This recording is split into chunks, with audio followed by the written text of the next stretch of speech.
সাকিব আল হাসানের bowling action অবৈধ বলে জানিয়েছে England and Wales cricket board.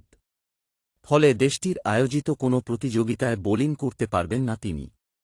প্রশ্নটি তাই উঠেই গেল, সাকিব কি আন্তর্জাতিক ক্রিকেটে বোলিং করতে পারবেন, নাকি তার ক্যারিয়ার এখানেই শেষ? আইসিসির নীতিমালার 1.1.3 অনুচ্ছেদে বলা হয়েছে, একটি জাতীয় ক্রিকেট ফেডারেশন যদি একজন বোলারকে তাদের নিজস্ব নীতিমালার অধীনে ঘরোয়া ক্রিকেটে বোলিং নিষিদ্ধ করে এবং সেই নিষেধাজ্ঞা যদি স্বীকৃত পরীক্ষাগারে মানসম্মত বিশ্লেষণী বিধি অনুযায়ী করা হয়, তাহলে সেই নিষেধাজ্ঞাকে আইসিসি আমলে নেবে এবং আন্তর্জাতিক ক্রিকেটে আরোপ করবে।